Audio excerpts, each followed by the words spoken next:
we still refer to it as the miraculous staircase.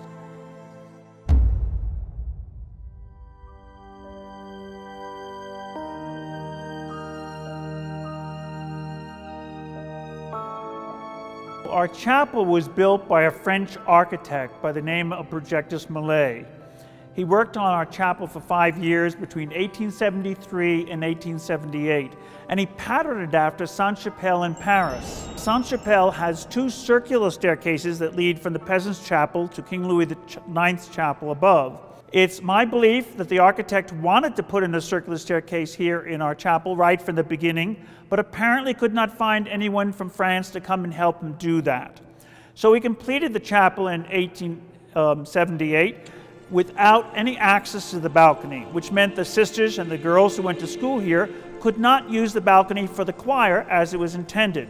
A year later, Projectus Millet died of natural causes. When he died, the sisters asked the local carpenters to build a staircase, but they failed.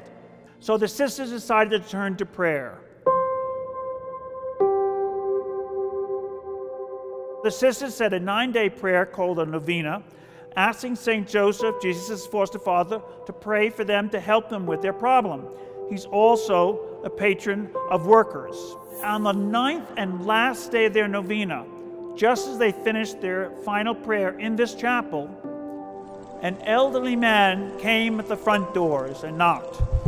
So one of the sisters opened, and the man told them that he had come to build their staircase. He insisted upon working in this chapel all by himself for 3 months, never allowing anyone to see him work on the staircase itself. After 3 months, he vanished without being paid.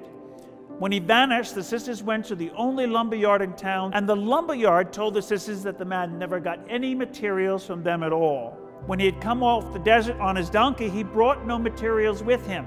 And because of the only description that they passed on, they were convinced that Jesus sent St. Joseph from heaven himself to build the staircase.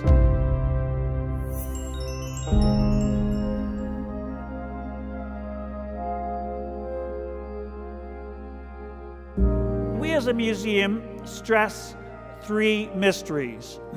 The first mystery is, where does the wood come from? Well, I wanted to find out myself, so I gave a coarse sample of the wood from the inner stringer of the staircase to a U.S. naval scientist by the name of Forrest Easley. He studied the wood I gave him for 15 long months and determined the wood to be a form of Picea spruce. But he said the cells were so dense, tight, and square, it gave it the strength of a hardwood. He told me it was the perfect wood for the job. The flexibility of the spruce gives the stringers the ability to be flexible like a suspension bridge, and the density of the cell structure gives it the ability to hold great weight. But he told me for the cells to develop the way they had, quote, the wood must have come from a tree that had grown very, very slowly in a very cold place, like over 10,000 feet or from Alaska, end of quote. And the closest he found to it was a tree that grows only in Alaska. But to his utter surprise, the wood from this staircase did not fully match up with that or any other spruce like it on Earth.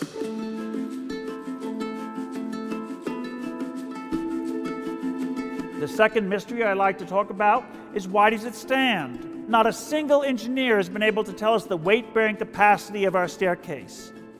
In 2019, I gave a lecture to 120 men, each owning their own staircase building company in the United States. I asked them, how do you build circular staircases? And they told me they take hardwood and glue it together. The process is called lamination.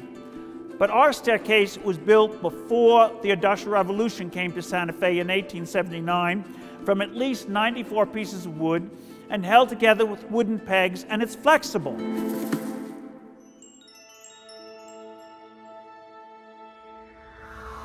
The third mystery is, who built it? There is a claimant out there of a gentleman by the name of Frenchy Rocas. But Frank Rocas was paid by Mother Magdalena $150, and according to Mother Magdalena's register, it was for work in the school building, not in the chapel. He was paid on March 12, 1881. Then he left town and moved to southern New Mexico. Fast forward to October 1894, Mother Magdalena the Superior died of natural causes. 2 months later, in December 1894, this French Rocas was murdered. Then someone from southern New Mexico wrote a letter to a Quintus Malay here in Santa Fe. He went to the New Mexican and put the information in the New Mexican as an obituary. And the letter basically said that Frank Rocas was known as a great woodworker in Santa Fe and built the staircase in Loretto Chapel and St. Vincent's Hospital. Obituaries are never investigated by newspapers. It's our belief the man who wrote the letter from southern New Mexico made a miscue, which means an honest mistake, assuming that French Rocas built the staircase in the chapel when in fact we believe he built it in the school building. Mother Magdalena was a nun under the vows of obedience, poverty, and chastity. Her superior general in Kentucky got wind of that story and wrote and asked Mother Magdalena who built the staircase. And she responded back to her Mother Superior in a letter that she did not know the man. So either Mother Magdalena broke her vow of obedience and lied to her Mother Superior, or the man who wrote that letter made a miscue. So our point here at the museum is that it is still a mystery who built the staircase.